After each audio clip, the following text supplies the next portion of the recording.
Assalamualaikum warahmatullahi wabarakatuh. Perkenalkan, nama saya Muhammad Faiz Ubaidillah, NPM 2190080820061. Di sini saya akan menjelaskan tentang pajak pertambahan nilai atau PPN. Yang pertama, pajak pertambahan nilai atau PPN pada dasarnya merupakan pajak penjualan yang dipungut atas dasar nilai tambah yang timbul pada semua jalur produksi dan distribusi. Pertambahan nilai (value added) dapat dilihat dari dua sisi, yaitu sisi pertambahan nilai upah dan keuntungan, serta sisi selisih output dikurangi input. Dasar hukum pajak pertambahan nilai Indonesia adalah Undang-Undang Nomor 42 Tahun 2009. Efektif berlaku sejak 1 April 2010 tentang perubahan ketiga Undang-Undang Nomor 8 Tahun 1983 tentang pajak pertambahan nilai barang dan jasa dan pajak penjualan atas barang mewah. Ada 7 karakteristik khas pajak pertambahan nilai atau PPN. Yang pertama, pajak pertambahan nilai merupakan pajak atas konsumsi. PPN dibebankan pada konsumen atau orang yang membeli barang kena pajak atau jasa kena pajak JKP dan tidak untuk dijual kembali. Artinya yang memiliki tanggung jawab membayar beban pajak ini adalah konsumen akhir. Yang kedua, pajak pertambahan nilai merupakan pajak tidak langsung. Pajak ini dibebankan pada konsumen akhir BKP atau JKP yang ada, sedangkan yang melakukan penyetoran pajak bukanlah konsumen akhir namun PKP yang menjual barang tersebut. Ini yang dimaksud dengan pajak tidak langsung, karena berbeda antara penyetor dan pembayarannya. Yang ketiga, pajak pertambahan nilai merupakan pajak objektif. Pajak pertambahan nilai tidak melihat dari sisi subjek pajak, melainkan dari objek pajak. Setiap konsumen yang juga wajib pajak dan subjek pajak akan dikenakan tarif PPN yang sama sesuai dengan harga barang atau transaksi BKP dan JKP yang terjadi. Yang keempat, pajak pertambahan nilai penggunaan tarif tunggal. Pajak pertambahan nilai memiliki tarif dasar tunggal yakni sebesar 10%. Setiap konsumen akhir yang membeli BKP untuk digunakan akan bertanggung jawab membayar pajak sebesar 10% dari nilai transaksi. Pajak ini juga dikenakan untuk transaksi ekspor. Hanya saja tarif yang dikenakan tidak sebesar 10%, melainkan 0%. Pemerintah menerapkan tarif ini untuk merangsang pertumbuhan ekspor dan memberikan kemudahan untuk eksportir yang ada. Yang kelima, pajak pertambahan nilai adalah pajak atas konsumsi BKP atau JKP di dalam negeri. Pajak ini hanya dikenakan atas konsumsi BKP dan JKP di dalam negeri, seperti misalnya transaksi impor barang oleh PKP dikenakan PPN. Selain itu juga diterapkan pada pemanfaatan BKP dan JKP tidak berwujud di luar daerah kepabeanan yang dimanfaatkan di dalam negeri. Yang keenam, pajak pertambahan nilai bersifat multi-stake levy. Pajak ini akan dikenakan atau dipungut pada setiap tahap jalur produksi dan distribusi, mulai dari pabrik, pedagang besar, grosir, hingga pedagang kecil atau pengecer. Meski PPN dikenakan pada setiap mata rantai produksi dan distribusi, pajak ini tidak akan menimbulkan efek pemungutan pajak ganda karena mekanismenya yang menganut pengkreditan pajak keluaran dan pajak masukan. Yang ketujuh adalah indirect subtraction method. Mekanisme perhitungan pajak pertambahan nilai menggunakan metode pengurangan secara tidak langsung. Artinya, Anda sebagai PKP dapat mengkreditkan pajak masukan atas BKP dan JKP yang berbeda. Yang kedua, subjek pajak pertambahan nilai. Subjek PPN adalah 1. Pengusaha adalah orang pribadi atau badan dalam bentuk apapun yang dalam kegiatan usaha atau pekerjaannya menghasilkan barang, mengimpor barang, mengekspor barang, melakukan usaha perdagangan, memanfaatkan barang tidak berwujud dari luar daerah pabean, melakukan usaha jasa termasuk mengekspor jasa. atau memanfaatkan jasa dari luar daerah pabean. A. Pengusaha kena pajak atau PKP. Pengusaha kena pajak PKP adalah pengusaha yang dalam kegiatan usaha atau pekerjaan melakukan penyerahan BKP dan atau penyerahan JKP dan atau ekspor BKP yang dikenakan pajak berdasarkan Undang-Undang Pajak Pertambahan Nilai, yang wajib melaporkan usahanya untuk dikukuhkan sebagai PKP. Tidak termasuk pengusaha kecil yang batasannya ditetapkan dengan keputusan Menteri Keuangan, kecuali pengusaha kecil memilih untuk dikukuhkan sebagai PKP. B. Pengusaha kecil. Pengusaha kecil yang selama 1 tahun buku melakukan penyerahan BKP atau JKP dengan jumlah peredaran bruto dan atau jasa penerimaan bruto tidak lebih dari 4.800.000.000 PMK 197 atau 2013 berlaku 1 Januari 2014. Pengusaha kecil tidak wajib melaporkan usahanya untuk dikukuhkan sebagai pengusaha kena pajak dan tidak wajib memungut, menyetor dan melaporkan. C. PMPKP. Pengusaha kecil yang memilih dikukuhkan sebagai PKP berlaku sepenuhnya Undang-Undang Nomor 8 atau 1983, Undang-Undang Nomor 18 atau 2000, Undang-Undang Nomor 42 atau 2012, PMK 68 atau 2010. 2. Pemungut PPN adalah bendahara pemerintah, badan usaha milik negara, kontraktor perjanjian kerjasama, pengusaha pertambangan minyak dan gas, badan atau instansi pemerintah yang ditunjuk oleh Menteri Keuangan untuk memungut, menyetor, dan melaporkan pajak yang terutang oleh pengusaha kena pajak atas penyerahan barang kena pajak dan atau penyerahan jasa kena pajak kepada bendahara pemerintah, badan atau instansi pemerintah tersebut. Yang ketiga, objek PPN. Objek PPN meliputi yang pertama pasal 4 ayat 1 huruf A sampai dengan huruf H Undang-Undang PPN. A. Penyerahan BKP di dalam daerah pabean yang dilakukan oleh pengusaha. B. Penyerahan JKP di dalam daerah pabean yang dilakukan oleh pengusaha. C. Impor BKP. D. Pemanfaatan BKP tidak berwujud dari luar pabean ke dalam daerah pabean. E. Pemanfaatan JKP dari luar daerah pabean di dalam daerah pabean. F. Ekspor BKP berwujud oleh PKP. G. Ekspor JKP oleh PKP.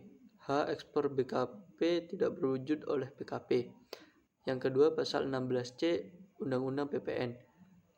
Kegiatan membangun sendiri yang dilakukan tidak dalam kegiatan usaha atau pekerjaan oleh orang pribadi atau badan yang hasilnya digunakan sendiri atau digunakan pihak lain.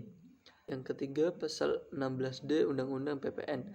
Penyerahan BKP berupa aset yang menurut tujuan semula tidak untuk diperjualbelikan oleh PKP, termasuk persediaan atau aktiva yang menurut tujuan semula tidak untuk diperjualbelikan, yang masih tersisa pada saat pembubaran perusahaan. Yang keempat, pasal 5 PMK nomor 85 atau PMK 03 atau 2012. PPN atau PPN dan PPNB dipungut oleh badan usaha milik negara dalam hal pembayaran yang jumlahnya paling banyak 10 miliar, termasuk jumlah PPN atau PPN dan PPNBM yang terutang dan tidak merupakan pembayaran yang terpecah-pecah.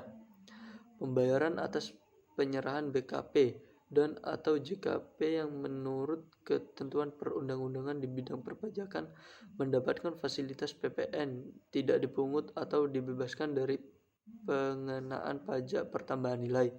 Pembayaran atas penyerahan bahan bakar minyak dan bahan bakar bukan minyak oleh PT Pertamina. Pembayaran atas rekening telepon. Yang keempat, dasar pengenaan pajak atau DPP, pajak pertambahan nilai. 1. Definisi dan pengertian. Dasar pengenaan pajak adalah dasar yang dipakai untuk menghitung pajak yang terutang, berupa jumlah harga jual, penggantian, nilai impor, nilai ekspor, atau nilai lain yang ditetapkan dengan keputusan Menteri Keuangan. Yang termasuk DPP adalah yang pertama harga jual. Harga jual adalah nilai berupa uang termasuk semua biaya yang diminta atau seharusnya diminta oleh penjual. Karena penyerahan barang kena pajak atau BKP, tidak termasuk PPN yang dipungut menurut Undang-Undang PPN dan potongan harga yang dicantumkan dalam faktur pajak. Yang kedua, penggantian. Penggantian adalah nilai berupa uang termasuk semua biaya yang diminta atau seharusnya diminta oleh pemberi jasa karena penyerahan jasa kena pajak atau JKP, tidak termasuk PPN yang dipungut menurut Undang-Undang PPN, dan potongan harga yang dicantumkan dalam faktur pajak. Yang ketiga, nilai impor. Nilai impor adalah nilai berupa uang yang menjadi dasar penghitungan bea masuk ditambah pungutan lainnya yang dikenakan pajak berdasarkan ketentuan dalam peraturan perundang-undangan pabean untuk impor BKP, tidak termasuk PPN yang dipungut menurut Undang-Undang PPN. Yang keempat, nilai ekspor. Nilai ekspor adalah nilai berupa uang termasuk semua biaya yang diminta atau seharusnya diminta oleh eksportir. Dan yang terakhir, nilai lain. Nilai lain adalah suatu jumlah yang ditetapkan sebagai dasar pengenaan pajak dengan keputusan Menteri Keuangan. 2. Nilai lain yang ditetapkan sebagai dasar pengenaan pajak.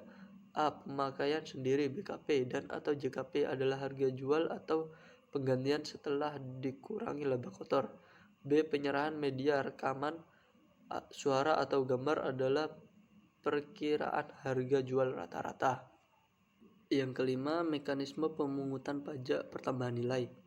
Mekanisme pemungutan PPN dapat dilakukan dengan 1. Menggunakan faktur pajak. Sebagai konsekuensi penggunaan kredit method untuk menghitung PPN yang terutang, maka setiap penyerahan BKP atau JKP pengusaha kena pajak yang bersangkutan diwajibkan untuk membuat faktur pajak yang sekarang menjadi e-faktur sesuai dengan KEP strip 136 per PJ per 2014 tentang penetapan PKP yang diwajibkan membuat faktur pajak secara elektronik. E-faktur ini berfungsi sebagai bukti pemungut pajak. Berdasarkan faktur pajak inilah akan dihitung jumlah pajak terutang dalam satu masa pajak yang wajib dibayar ke kas negara. A. Pajak masukan. Pajak masukan adalah pajak pertambahan nilai yang seharusnya sudah dibayar oleh pengusaha. Pengusaha kena pajak, perolehan barang kena pajak dan atau jasa kena pajak dan atau pemanfaatan barang kena pajak tidak berwujud dari luar daerah pabean dan atau pemanfaatan jasa kena pajak dari luar daerah pabean dan atau impor barang kena pajak. B. Pajak keluaran.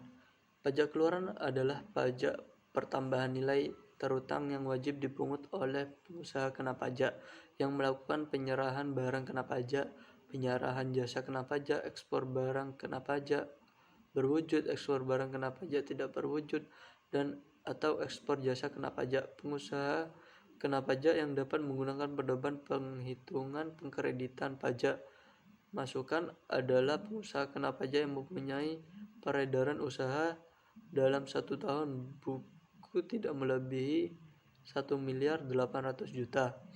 C. Pajak masukan. Dalam suatu masa pajak dikreditkan dengan pajak keluaran untuk masa pajak yang sama.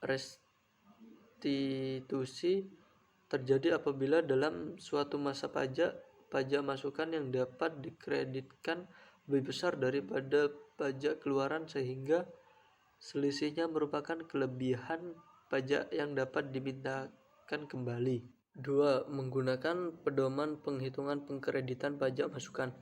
Pengusaha kena pajak sebagaimana dimaksud dalam pasal 2 dapat menggunakan pedoman penghitungan pengkreditan pajak masukan apabila memenuhi syarat.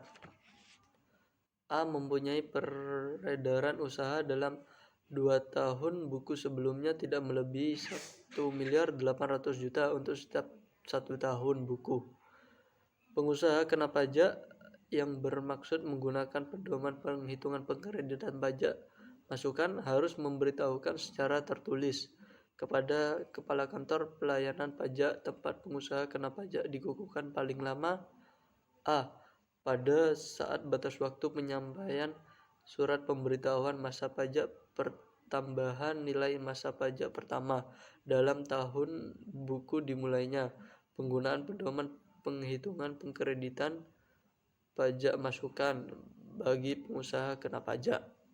Besarnya pajak masukan yang dapat dikreditkan yang dihitung menggunakan pedoman penghitungan pengkreditan pajak masukan sebesar A. 60% dari pajak keluaran untuk penyerahan jasa kena pajak, B. 70% dari pajak keluaran untuk penyerahan barang kena pajak. Yang keenam, faktur pajak. Faktur pajak adalah bukti penguatan pajak yang dibuat oleh pengusaha kena pajak atau PKP yang melakukan penyerahan barang kena pajak, BKP, atau penyerahan jasa kena pajak. Faktur pajak harus diisi secara lengkap, jelas, dan benar dengan keterangan sesuai pasal 13 ayat 5 Undang-Undang PPN. E-faktur adalah aplikasi faktur pajak elektronik yang dibuat oleh Direktorat Jenderal Pajak. Tujuan diberlakukannya e-faktur adalah memberi kemudahan, kenyamanan, dan keamanan bagi PKP dalam melaksanakan kewajiban pajak. 1. Jenis faktur pajak. Jenis faktur pajak dapat dibagi sebagai berikut. A. Faktur penjualan. Faktur penjualan dibuat untuk setiap penyerahan BKP pasal 4 ayat 1 huruf A dan atau pasal 16D Undang-Undang PPN dan atau penyerahan JKP pasal 4 ayat 1 huruf C Undang-Undang PPN kecuali atas penyerahan BKP dan atau JKP. Yang pertama yang dilakukan oleh pedagang eceran pasal 20 PP nomor 1 tahun 2012. Yang kedua jika dilakukan oleh PKP toko retail kepada orang pribadi pemegang paspor luar negeri pasal 16E Undang-Undang PPN. Yang ketiga yang bukti pungutan PPN-nya berupa dokumen tertentu yang kedudukannya dipersamakan dengan faktur pajak pasal 13 ayat 6 Undang-Undang PPN. B. Faktur pajak gabungan. Faktur pajak gabungan adalah faktur pajak yang meliputi seluruh penyerahan yang dilakukan kepada pembeli barang kena pajak atau penerima jasa pajak yang sama selama 1 bulan kalender. C. Dokumen tertentu yang ditetapkan sebagai faktur pajak. Dokumen tertentu yang diperlakukan sebagai faktur pajak paling sedikit harus memuat 1. Identitas yang berwenang menerbitkan dokumen. 2. Nama dan alamat penerima dokumen. 3. Nomor pokok wajib pajak atau NPWP dalam hal penerimaan dokumen adalah sebagai wajib pajak dalam negeri. 4. Jumlah satuan barang apabila ada. 5. Dasar pengenaan pajak. Dan yang keenam jumlah pajak yang terutang kecuali dalam hal ekspor. 2. Larangan membuat faktur pajak. Orang pribadi atau badan yang tidak dikukuhkan sebagai pengusaha kena pajak dilarang membuat faktur pajak. 3. Saat pembuatan faktur pajak. Faktur pajak harus dibuat paling lambat A. Pada akhir bulan berikutnya setelah bulan terjadinya penyerahan barang kena pajak dan atau jasa kena pajak dalam hal pembayaran diterima setelah akhir bulan berikutnya setelah bulan penyerahan barang kena pajak dan atau jasa kena pajak. B. Pada saat penerimaan pembayaran dalam hal pembayaran terjadi sebelum akhir bulan berikutnya setelah bulan penyerahan barang kena pajak dan atau penyerahan jasa kena pajak. C. Pada saat penerimaan pembayaran dalam hal penerimaan pembayaran terjadi sebelum penyerahan barang kena pajak dari atau sebelum penyerahan jasa kena pajak. D. Pada saat penerimaan pembayaran termin dalam hal penyerahan sebagai tahap pekerjaan. E. Pada saat pengusaha kena pajak rekanan menyampaikan tagihan kepada bendaharawan pemerintah sebagai pemungut pajak pertambahan nilai.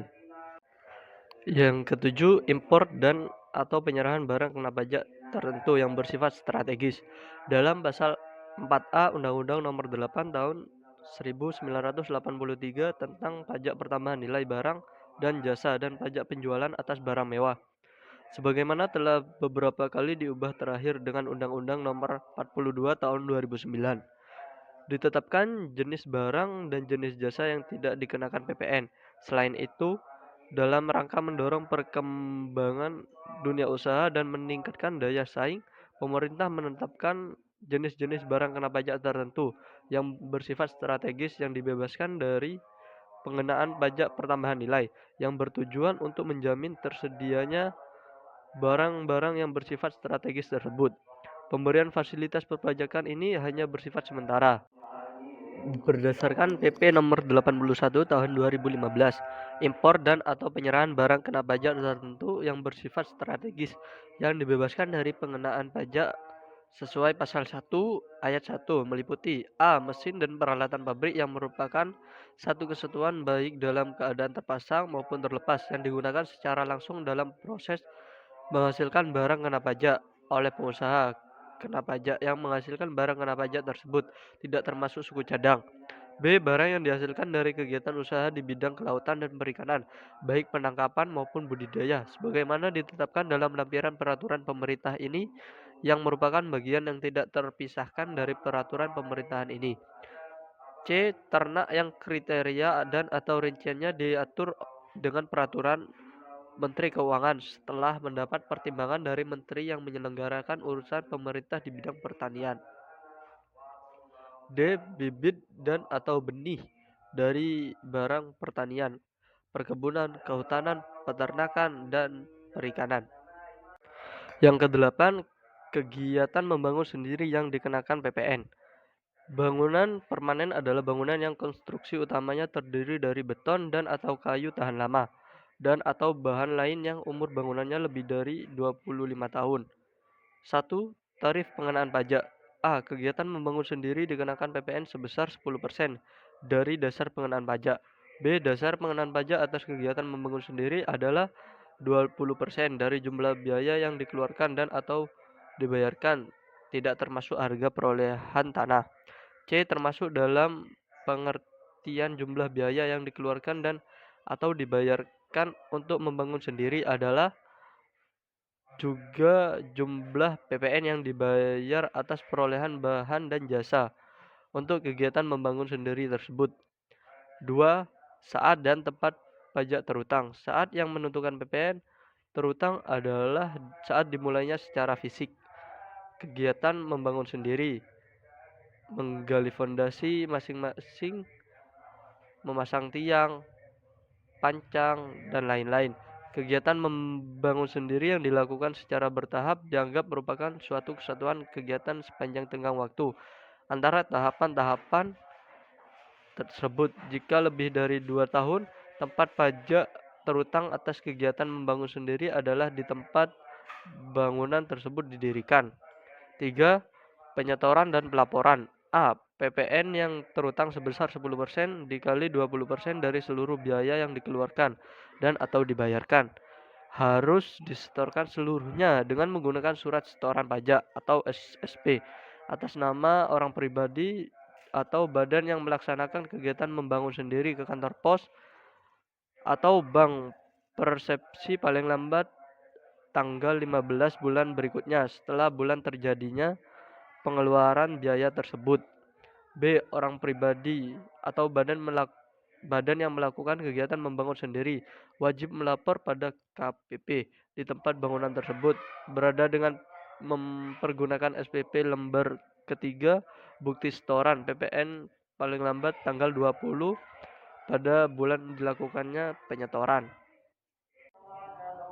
Berikut buku yang saya jadikan referensi dalam pembuatan PowerPoint saya, yaitu buku perpajakan untuk akademisi dan pelaku usaha yang ditulis oleh Ibu Jenny Susyanti dan Bapak Ahmad Dahlan. Sekian presentasi dari saya. Bila ada salah kata dan suara saya yang kurang jelas, saya mohon maaf. Akhirul kalam, wassalamualaikum warahmatullahi wabarakatuh.